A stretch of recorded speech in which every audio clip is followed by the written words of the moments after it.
एक लड़का था जिसने बस किताब में एक सोने का इंगेट बना दिया, लेकिन जैसे ही उसने वो किताब एक छोटी लड़की को लौटाई, अगले ही पल उसमें से एक असली इंगेट गिर गया। फिर वो अपने रूम में गया और गोल्ड बार्स ड्रॉ करने लगा। उसकी गर्लफ्रेंड को उसकी ड्राइंग्स बहुत बेकार लगी और उसने वो पेंटिंग विंडो से बाहर फेंक दी। लेकिन तभी आसमान से गोल्डन बारिश होने लगी। रास्ते से गुजरने वाले लोग ये देखकर हैरान रह गए। जब उन्होंने देखा कि जमीन पर गोल्ड बार्स पड़े हैं तो सब उन्हें उठाने के लिए दौड़ पड़े। असल में उस लड़के के पास एक मैजिक ब्रश था जो भी वो ड्रॉ करता उसे रियल बना देता, लेकिन उसे खुद इस बात का कोई आइडिया नहीं था। वो ब्रश एक सेलेस्टियल ब्रश स्पिरिट से आया था जो किसी वजह से ह्यूमन वर्ल्ड में भाग आया था और उस लड़के के ब्रश में छुप गया था। लड़का इस जादू से अनजान था और अपनी बहन के इलाज के लिए पैसों की टेंशन में था। तभी एक दिन उसके दोस्त ने उसे एक खुशखबरी दी। एक अमीर सीईओ की तिब्बतन मास्टिफ डॉग गायब हो गई थी और जो भी उसका पोर्ट्रेट बनाएगा उसे $10 लाख का इनाम मिलेगा। लड़के ने सोचा कि अगर उसकी पेंटिंग सीईओ को पसंद आ गई तो वो अपनी बहन का इलाज करवा पाएगा। वो सीधा सीईओ के मैंशन पहुंचा। वहां कोई नहीं था तो उसने ब्रश उठाया और ईजल पर पेंट करना शुरू किया। उसने जैसे ही फोटो देखकर गोल्डन कॉलर पूरा पेंट किया तभी सीईओ और उसका बटलर वहां आ पहुंचे। लड़का डर गया कि कहीं सीईओ गुस्सा न हो जाए और उसकी चांस मिस न हो जाए, तो वो जल्दी से वहां से भाग गया। जब सीईओ ने आगे बढ़कर वो पेंटिंग फेंकनी चाहिए तो उसमें से गोल्डन कॉलर नीचे गिर गया। ये अजीब चीज देखकर सीईओ और बटलर दोनों हैरान रह गए। सीईओ ने अपने हाथ में कॉलर को ध्यान से देखा और समझ गई कि ये वही है जैसा उसने अपनी मास्टर के लिए खरीदा था। उसी वक्त बटलर ने बताया कि पेंटिंग अब ब्लैंक हो गई है। सीईओ को तुरंत समझ आ गया कि ये सब ब्रश स्पिरिट का कमाल है। उधर लड़का मास्टर पोर्ट्रेट हॉल पहुंच गया। वहां उसकी मुलाकात अचानक अपनी एक्स गर्लफ्रेंड से हो गई जो उसे हमेशा नीचा दिखाती थी। एक्स गर्लफ्रेंड एक अमीर सेकंड जनरेशन लड़के को लेकर आई थी जो इनाम के लिए कंपटीशन करने आया था। जैसे ही लड़का अपनी एक्स पर गुस्सा निकालने वाला था तभी बटलर वहां आया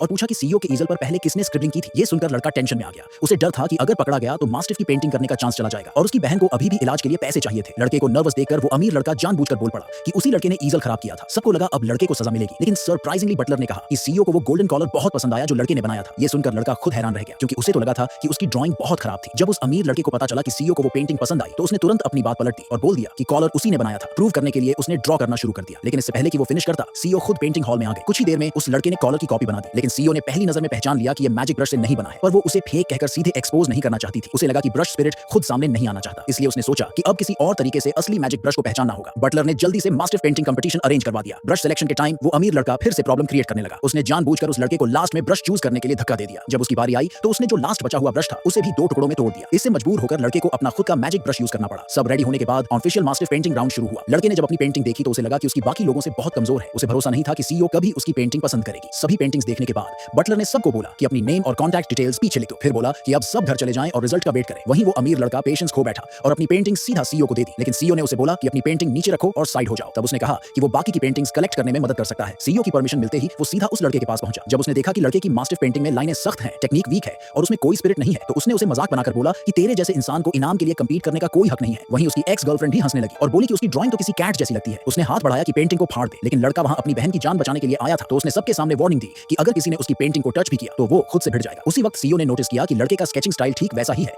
जैसा उसने गोल्ड कॉलर वाली पेंटिंग में देखा था। उसे शक हुआ कि शायद यही वही मैजिक ब्रश आर्टिस्ट है जिसे वो ढूंढ रही थी, लेकिन इसके पहले कि वो उसकी मास्टर पेंटिंग ठीक से देख पाती, वो अमीर लड़का खुद ही आगे बढ़ा और लड़के की पेंटिंग फाड़ दी। अगले ही सेकंड पेंटिंग और उसमें बना मास्टर अचानक हवा से प्रकट हो गए।